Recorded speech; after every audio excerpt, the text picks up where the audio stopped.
پچھلے دنوں سیالکوٹ میں جو واقعہ پیش آیا تو وہ انتہائی بڑا افسوسناک ہے، اور ایک غیر مسلم کو اس طرح لوگ چڑھائی کر کے اور بدترین طریقے سے، جو بالکل حرام ہے، وہ اگر بالفرض کوئی کسی کو قتل بھی کرنا شریعت میں آیا ہے تو رسول کریم صلی اللہ علیہ وسلم کا ارشاد یہ ہے کہ احسن القتلہ، اگر قتل بھی کرنا ہو تو اچھی طرح کرو۔ اچھی طرح کرنے کا مطلب 1 سیکنڈ میں اس کا گردن کاٹ دو، اس کو ذبح کر دو۔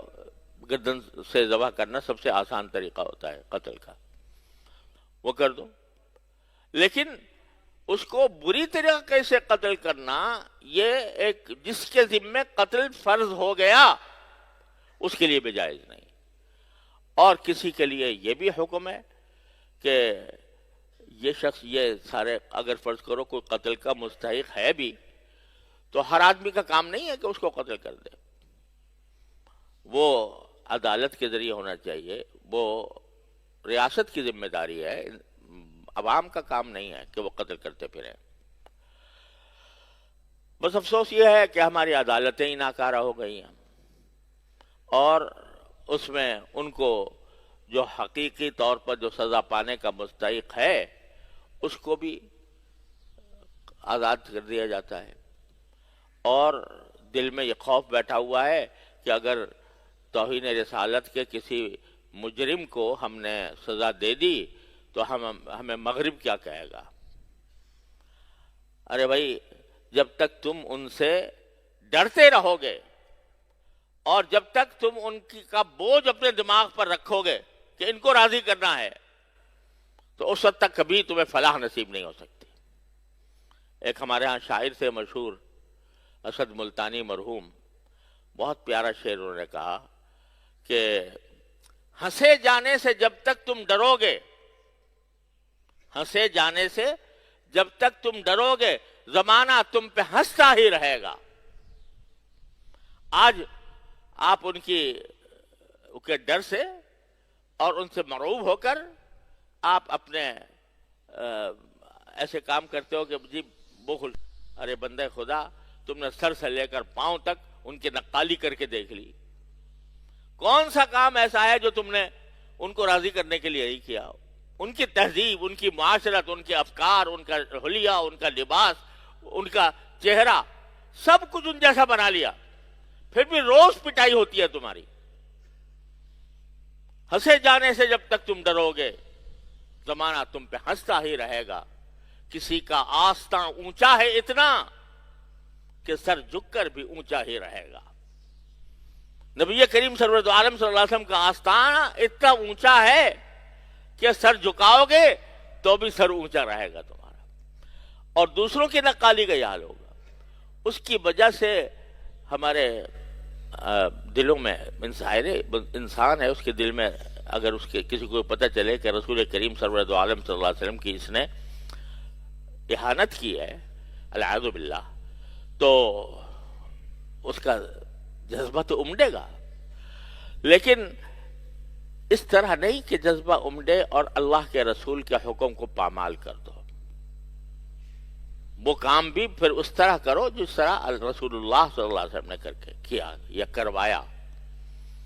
تمہیں اس کا حق نہیں ہے کہ تم اپنے ہاتھ میں قانون لے کر اور خود سزائیں نافذ کرتے چلے جاؤ بغیر تحقیق کے، جھوٹا الزام لگا کر۔ تو یہ افسوسناک بات ہوئی ہے، لیکن اس کے پردے میں آج جو اپنے آپ کو دانشور کہلاتے ہیں ان کا رویہ یہ ہو گیا کہ اس کے پردے میں کہنے لگے توہین رسالت کا قانون ہی غلط ہے، العیاذ باللہ۔ ارے بھائی، اس میں قانون کا کیا قصور؟ ایک شخص نے جھوٹا الزام لگایا اور پھر اس نے خود ہی سزا دے دی، قانون تک تو پہنچا ہی نہیں، قانون کا کیا قصور؟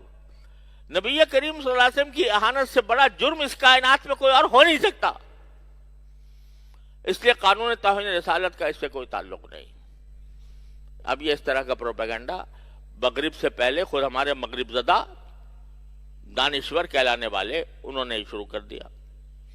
تو خوب سمجھ لیجئے کہ توہین رسالت کا قانون اپنی جگہ ہے، درست ہے، برحق ہے، لیکن اس کا جو غلط طریقہ اختیار کیا گیا وہ ہے قابل مذمت۔ اللہ تعالی ہمیں اس سے بچائے۔ بس اتنی بات فی الحال عرض کرنی تھی۔ اللہ تبارک و تعالی ہمیں دین کی صحیح سمجھ عطا فرمائے، اس پر عمل کی توفیق عطا فرمائے اور اس پر استقامت عطا فرمائے۔ کسی کے کہنے سننے کی پرواہ نہیں، لیکن جو اللہ اور اس کے رسول کا حکم ہے وہ ہے، اس کو باقی رکھنا۔ خلاصہ یہ کہ اپنی ذات سے کسی کو تکلیف نہ پہنچے۔ بس یہاں پر میں ختم کرتا ہوں۔ ایک معذرت بھی کرنی ہے۔ پچھلے دنوں میرے پاس ایک خط آیا کہ بعض اوقات دارالعلوم میں نماز کا وقت 2 بجے لکھا ہوا ہے، تو بعض مرتبہ اس سے آگے تجاوز ہو گیا، بعض اوقات 2:15 تک پہنچ گئی، تو میں اس کے لیے معذرت خواہ ہوں اس سے پہلے جو کچھ ایسا ہوا، لیکن انشاءاللہ آئندہ ایسا کوشش کی جائے گی کہ ایسا نہ ہو، خاص طور سے اس لیے کہ بہت سے فیکٹریوں کے حضرات یہاں پر تشریف لاتے ہیں نماز جمعہ کے لیے، تو ان کا ایک محدود وقت ہوتا ہے، اس کی وجہ سے اگر جن لوگوں کو تکلیف پہنچی ہے میں اس کے لیے معذرت خواہ ہوں۔